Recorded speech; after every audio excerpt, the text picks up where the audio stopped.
Modern art is obsessed with the self. It's all me, me, me. My pain, my truth, my story. When did art become an expensive diary? It's meant to be a connecting bridge between people who might not otherwise interact or agree on anything. Contemporary abstract art is all about burning those bridges. Realism is about connection, shared experience, and ideas, not the internal struggles of the person who happens to be creating the artwork. Abstract art is a lot like therapy in that way, but that therapy session has done its best to destroy our shared understanding and appreciation of art.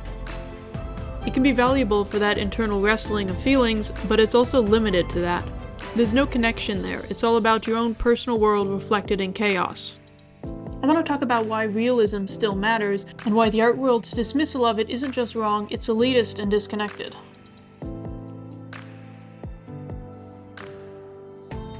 An example from the TV show Daredevil shows where Kingpin sees an abstract artwork of a white textured piece, and it reminds him of a specific wall, memory, and a point in time.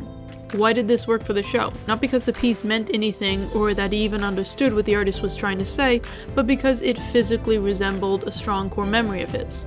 Abstract art can do that the same way a realism painting can, but the potential for this being the case for even 1% of people who see an abstract piece is ridiculously low. This focus only works for a niche group of people. This is why you can throw an abstract piece up in a hotel lobby without worrying about 90% of the guests stopping to examine the piece and consider what it means. Nobody cares, it's just a blob of color. The problem is not the thing, it's that the thing, according to the art space and art schools, is now pushed as the only option, the great new, while realism is considered outdated. And that's not innovation, it's just arrogance. It's the hubris of thinking we've evolved past shared human connection, that we now live purely in our own isolated bubbles. If you want to know what a realism painting is, you look at the artwork. If you want to know what an abstract piece is about, you have to read the description.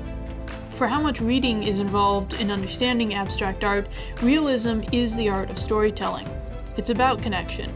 This is apparent to every layperson who can understand a piece by looking at it. This is because realism is meant to share and connect with the observer, not to be withheld from understanding by anyone who doesn't happen to have a master's in art theory. Abstract art requires the observer to feel the same way the artist did and see those same feelings in the work. Realism, on the other hand, is about sharing a common feeling through common experience. Realism paintings are about the things we've seen, or else they give shape to ideas we've already imagined. They're inviting us to share the same world, not to divide us based on what you see in one blob of paint versus what I see. They cross culture and theology because they're recognizable by sight. Abstract art prioritizes validating the artist's emotional world, not the one we all recognize and live in. And conversely to the art world, realism lets you see the world through the artist's eyes. Abstract works will tell you what they are through their description, but that's the only way you know what you're supposed to take away from a piece. One comment I get often is that realism is both boring and dead now that we have cameras. This is the kind of take I'd expect from an art student who's never seen realism paintings other than what's bashed by their teachers.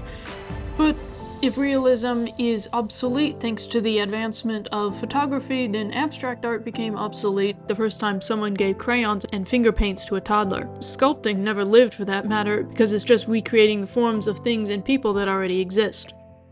Jokes aside, this is an apples and oranges comparison. A photo captures a moment, realism captures the mood and perspective of being somewhere and seeing something. You can use photographs as reference for art, but there's a whole level of imagination that go into the choices of a painting, and they are different from photography. For example, this ballerina painting in this video that I've been working on is based off of this image. The photograph is fantastic. I love the light, and I'll link the photographer's website below because she has a lot of gorgeous ballerina photos. But anyway, this photo is gorgeous, and the two are clearly not interchangeable. I added elements to the painting and removed ones that didn't fit my vision. This is part of creating art. The capacity to capture a moment on film, or digitally as we do now, does not negate the creativity and skill involved in bringing out a vision in paint that happens to be readable to more than just yourself and one or two other people. Abstract art is the perfect product of our time, individualistic, feeling, and intellectually grating. It turns art into something about the self, not the shared. But realism is where people connect. It's where stories live. It's where a stranger can look at your painting and say, yes, I know this. Realism is not dead, and it remains the style for connection. And funnily enough, that is the style that most everyday people who enjoy art appreciate. It is not, however, the style of the millionaires and billionaires who fund grants and art schools. And maybe that's why it matters more now than ever. Well, that's all for me. Ciao ciao for now.